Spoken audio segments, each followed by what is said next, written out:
You're listening to Frontlines, a podcast for the people that truly make mountain biking happen. Not the riders, racers, or product designers, but the builders, advocates, and the often forgotten board members of your local mountain bike trail association.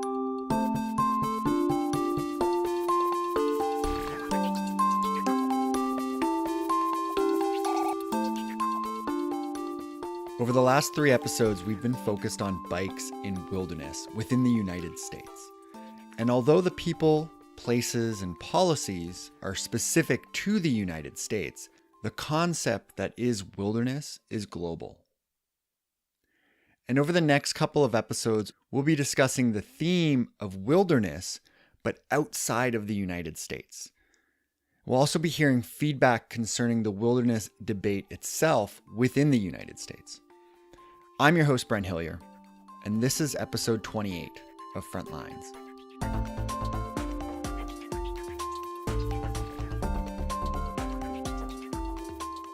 My guest is Naheed Henderson. She's the Director of Communications and Development at Tyax Adventures. Hi, Naheed. Welcome to the show. Hi. How are you doing today? I'm good, Brent. How are you? Excellent. Before we get started, I'd like to play some audio from the video that Tyax just produced called Respect, a Call to Action for Sustainable Mountain Biking. Just the opening dialogue from the video I think really resonates, and I just want to play that right now. Keep your eyes wide open and your ears wide open too. And beware of what's around you at all times. This area is very important to us. Treat it like you're in our home, because it is our home. Welcome. Who is that speaking? Yeah, that person speaking is William Alexander, who is a member of council for the Chilcotin community in the Statliam Nation. And they're based out of Seton Portage. And essentially our whole operation is in their traditional territories, their hunting and gathering grounds. I think it's on point. You know, it really encapsulates what this whole discussion is really about, and how we are all included in this piece of landscape. Yeah, absolutely. And I think the idea that William speaks to in that is the idea that it's our home, and we need to take care of it like we would take care of our home. And if we don't, there's really not a lot of opportunity for us to be there in the future. And that's a message that has to get out through all the user groups, and mountain bikers is one of the large user groups in our area. So for those who aren't familiar, where are the Chilcotins, and can you just describe for us what it's like to be there? We operate in the South Chilcotin Mountains Park and the Big Creek Provincial Park. And they're provincial parks. They're in BC. They're kind of just at the northern end of the Sea to Sky corridor. Small historic towns such as Braylorn or Goldbridge are at our southern boundary. And then the Chilcotin actually extend quite a ways north. So they're quite a large mountain area. But we, again, operate in the southern end of it. You know, the South Chilcotin, I think, are quite unique in that they're one of the southernmost vast, uninterrupted, untrammeled areas of wilderness. They are fairly easily accessible for a large population, but still remain vast, which make them quite unique. They're also considered somewhat arid for the BC coastal area, so you'll see lots of high plateau, lots of rocky areas, but a fairly arid environment for this area. They're also really interesting because I had a conversation with somebody recently, and it was brought up that, you know, we do kind of exist still in cowboy country there. It's an area that's been, for hundreds of years and generations for the First Nations, been used as ranch lands. And as the area continues to evolve and how it's used, those challenges will change. But it's a heavily used ranching area, recreation area, and then First Nations territories. And as a result, also, all of the trails that we currently use are quite different in that they're all historic trails. And so they haven't been created necessarily for recreation or for mountain bikers, but they are trails that pre-existed for uses such as horse travel, First Nations traditional routes, and mining and other resource extraction.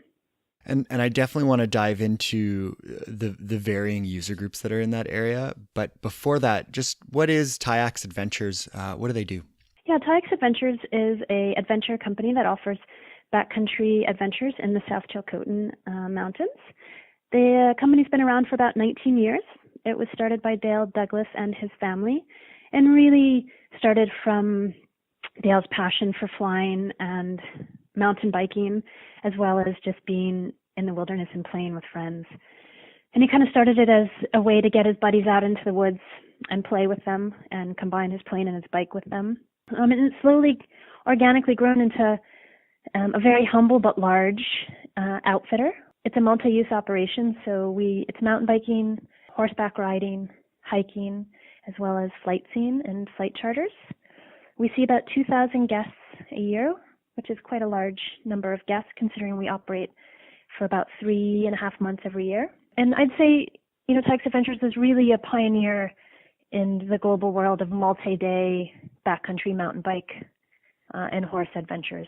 And that when you go on an adventure with Tyax Adventures, you can spend up to 7 days. An average might be 3 or 4 days in the wilderness. Could get dropped by an airplane, a float plane, and then you can travel from camp to camp or cabin to cabin for multiple days, experiencing different trails and mountain passes and such.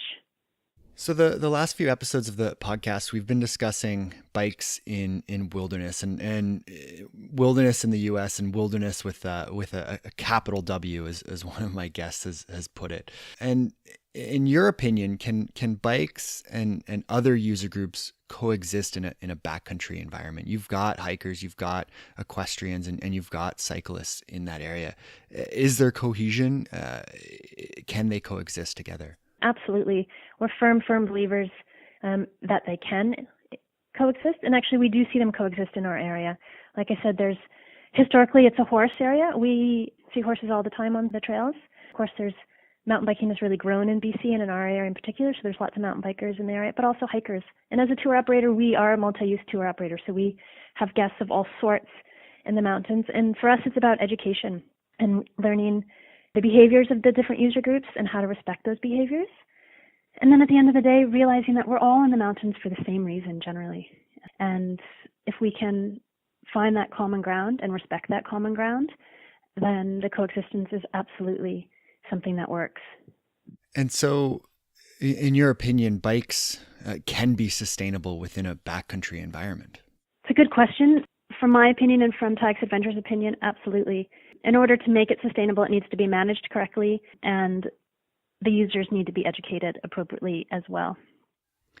Yeah, and that perfectly segues into my next question, which is what responsibility do individual riders have to that sustainability piece?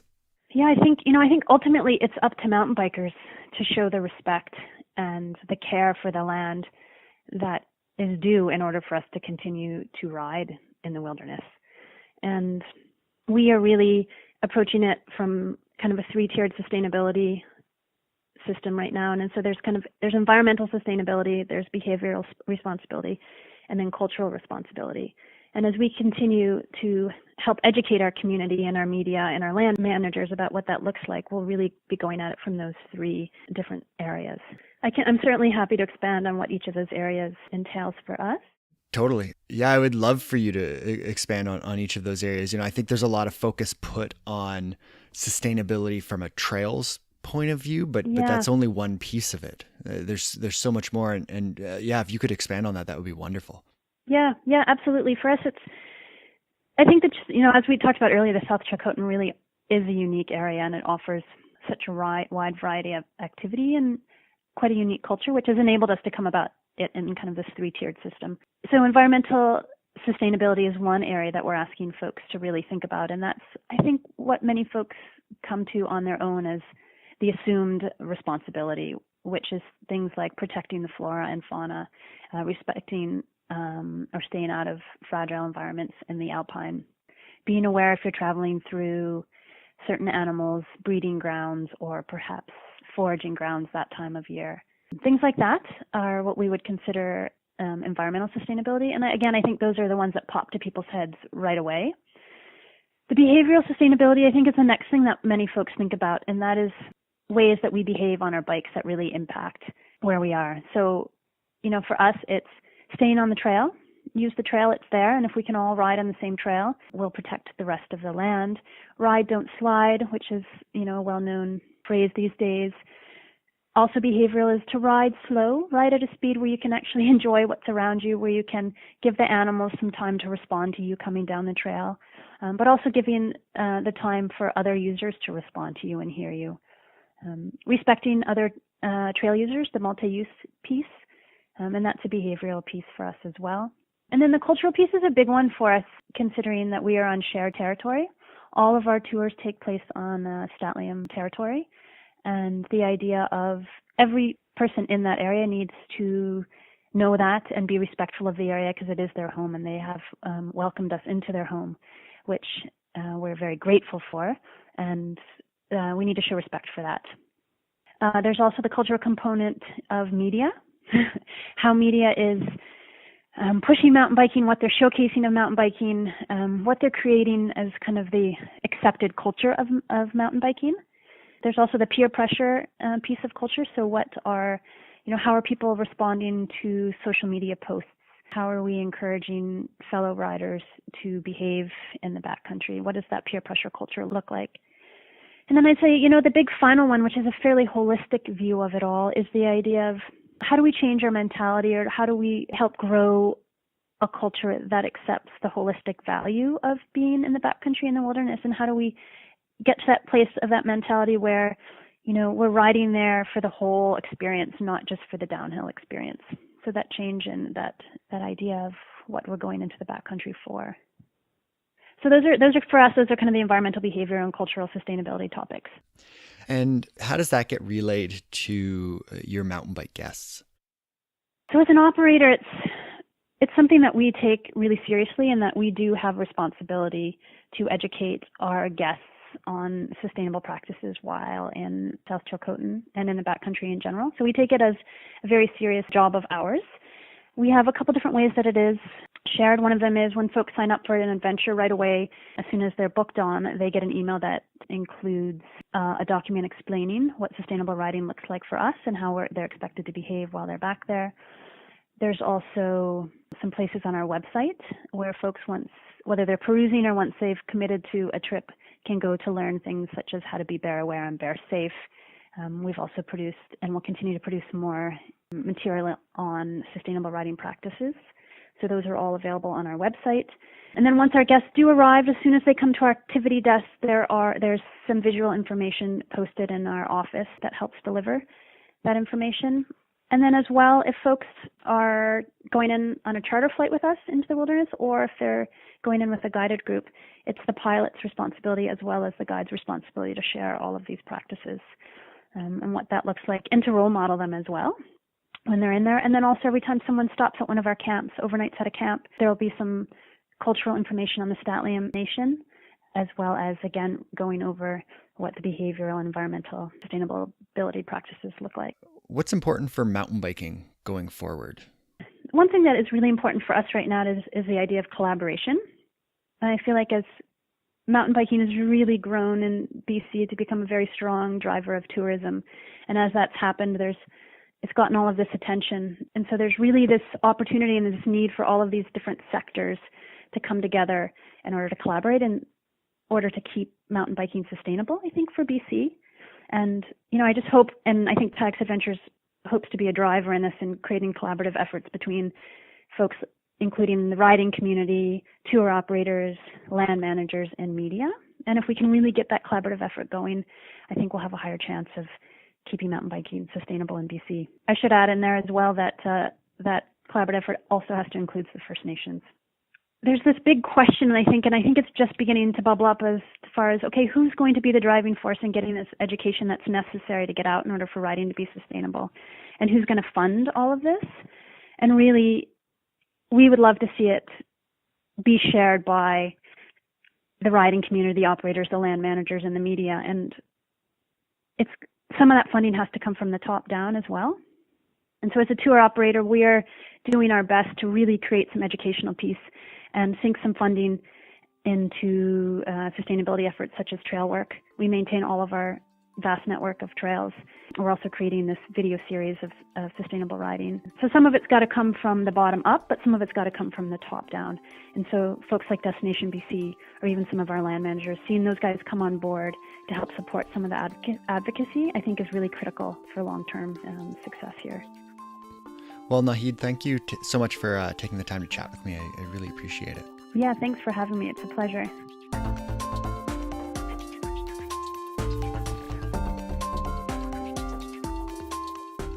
If you're interested in learning more about Tyax Adventures, you can find some links in the show notes. You can also find a link to the video that you heard a clip from the beginning of my discussion with Naheed.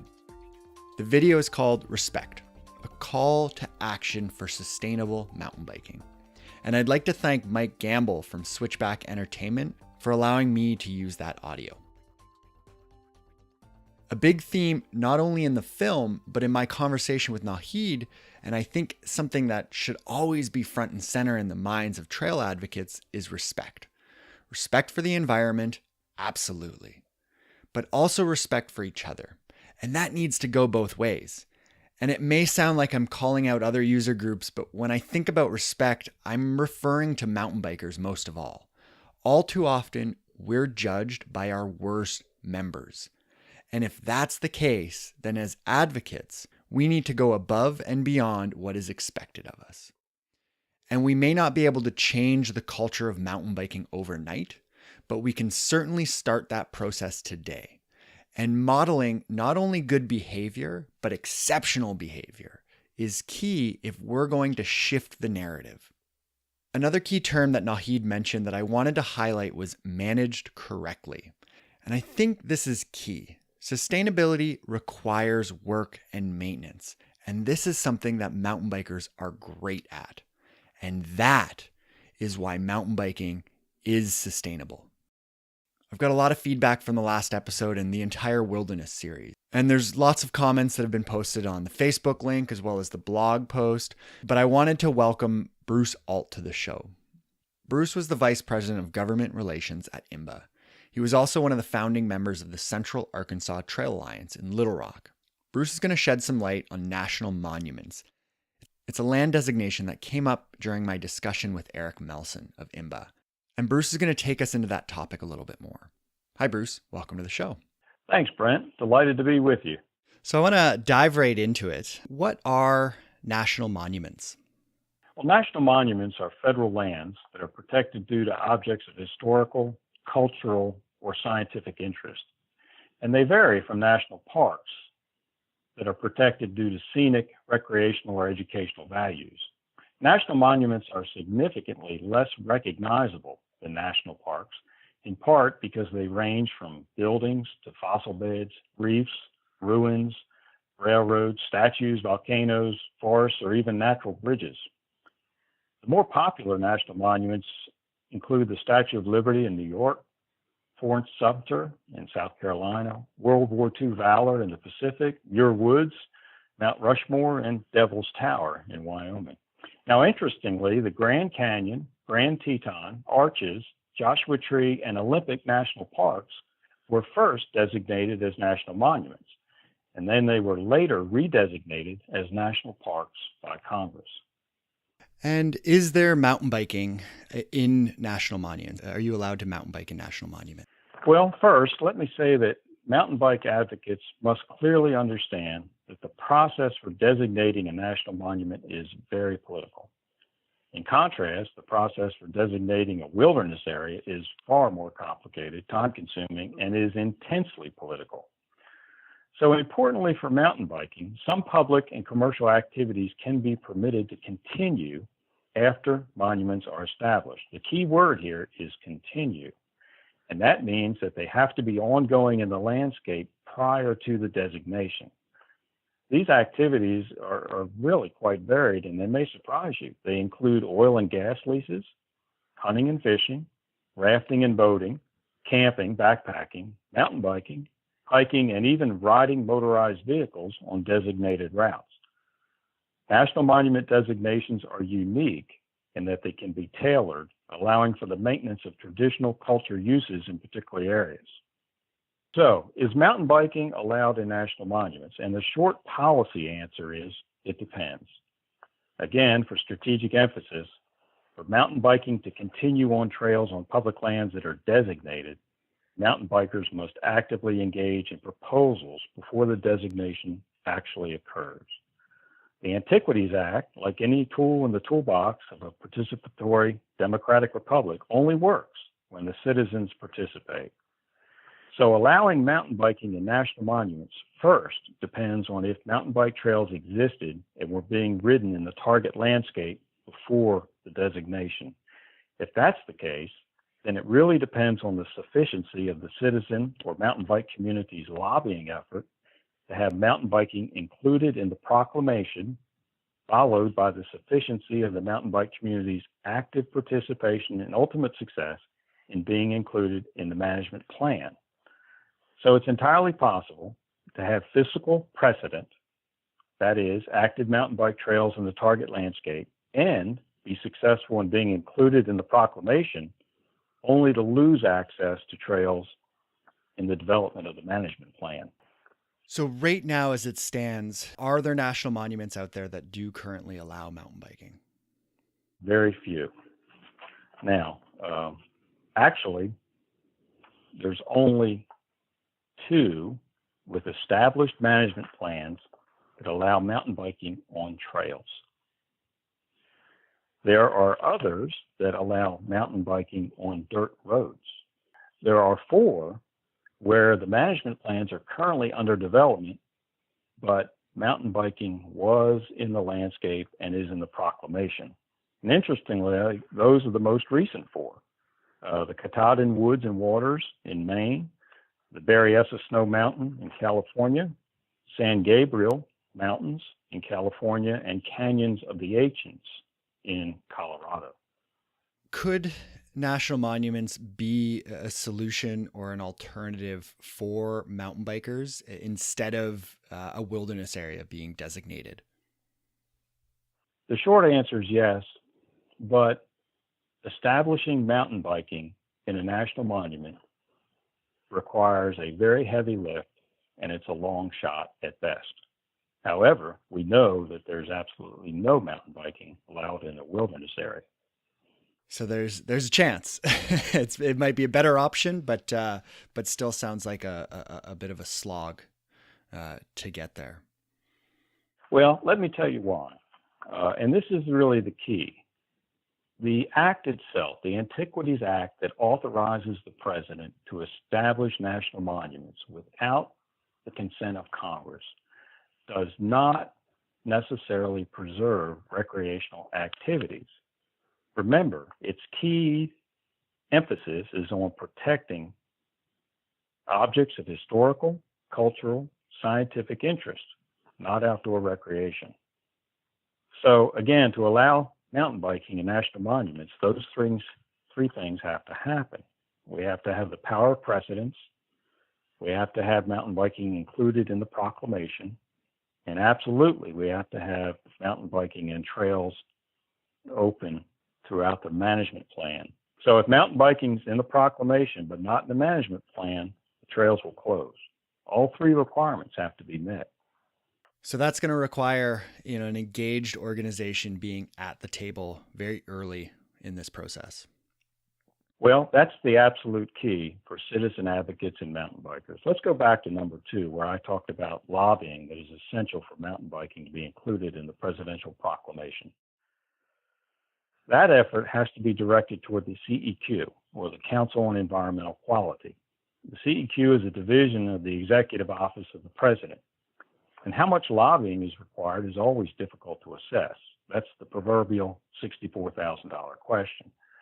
But certainly it requires building a very large coalition of local support among the public, business and political leaders, and then actively working to minimize the political power of any opposition.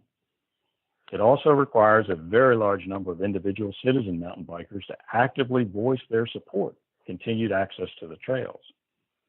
And that was a very strategic problem in the 2015 designation of the White Clouds Wilderness in Idaho, rather than as a national monument.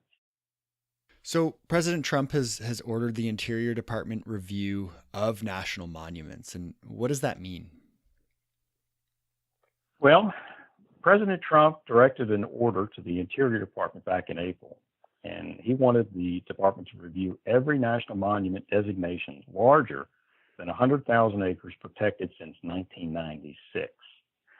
The Secretary of Interior, Ryan Zinke, has not publicly released his final report, but a leaked version was allegedly obtained by the Washington Post and the Wall Street Journal. So reportedly, the Secretary's 19-page report was delivered to the White House back on August 24th.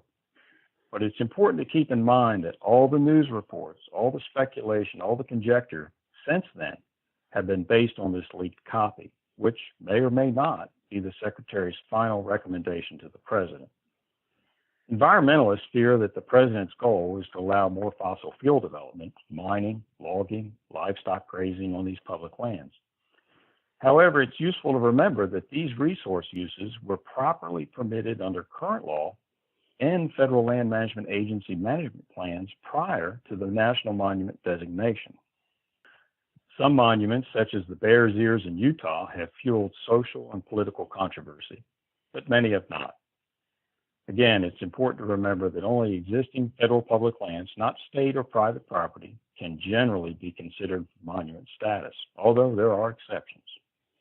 So how can the president do this? I think when we think of protected areas, we think of them as being protected. And wilderness is a great example of that. When Congress designates wilderness, it is locked, it is protected. But are national monuments like this flaky? Is there the opportunity for the president to just go in and change some things around, shrink them a little bit? Concerns about protecting mostly prehistoric Indian ruins and artifacts, collectively termed antiquities, from looting and collecting, also termed pot hunting on Western federal lands during the late 1800s, prompted the legislation. The purpose was to allow the president to quickly preserve public land without waiting for legislation to pass through an unconcerned Congress. In other words, protecting antiquities if Congress either failed or took too long to act. The ultimate goal was to protect all historic and prehistoric sites on U.S. federal lands. So Congress passed the Antiquities Act, and President Theodore Roosevelt signed it into law in 1906, over 110 years ago. This gives the president the authority to create national monuments, which typically take years of study, collaboration, and review to ensure that they contain historic landmarks, historic and prehistoric structures, or other objects of historic or scientific interest. What's really remarkable, though, is the law is very unique in that it allows the president to proclaim parts of the public domain protected, bypassing Congress entirely. Now, arguably, this authority is checked by public opinion and Congress' power to abolish or modify a national monument, although this power is being debated right now. If President Trump actually reduces the size of an existing monument or abolishes one entirely, it will most certainly be subject to a court challenge. Why should mountain bikers bother with national monuments? Well, certainly this is a very valid question. There are absolutely no guarantees that current trail access in a target landscape will continue, and it certainly won't be created if active trails aren't in that landscape already. A seasoned executive and active mountain biking friend of mine has reminded me several times during my policy work that mountain bikers are generally mothers and fathers with jobs to do, families to raise and care for, children's activities to support, and then trails to ride and beer to drink, which leaves precious little energy, time, and resources for mountain bike advocacy. So each rider or organization has to prioritize all these demands and ultimately answer the question of their action on any specific mountain bike policy access issue. So to summarize, mountain biking in national monuments is currently extremely limited. If trails are currently being ridden in a designated landscape, it's a very heavy policy lift that requires a great deal of significant citizen input, and ultimately it's a real long shot to keep those trails open in the future. Well, Bruce, I want to thank you for taking the time to chat with me. I really appreciate it. Thank you very much. I hope this has been helpful for your listeners. Absolutely, I think so.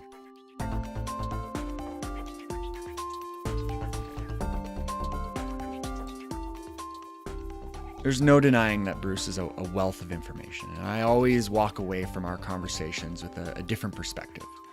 Bruce will be joining us for another episode in the new year to share his elected officials rulebook. And without giving too much away, it's started to kind of shift how I not only view my local trail access, but it's starting to shift my opinion of bikes in U.S. wilderness. And when an organization like the Sustainable Trails Coalition can get a bill introduced in Congress, then the next thing that we're looking for is the majority support of that bill from Congress. And as mountain bikers, we tend to have a bit of a myopic view. We like mountain bike trails. This bill means more mountain bike trails. So why doesn't it have a chance to pass? In our minds, it seems like a great bill. It seems like a perfect pass. But the question that needs to be asked, and should always be asked when dealing with elected officials, is what good does this do for the elected official supporting it?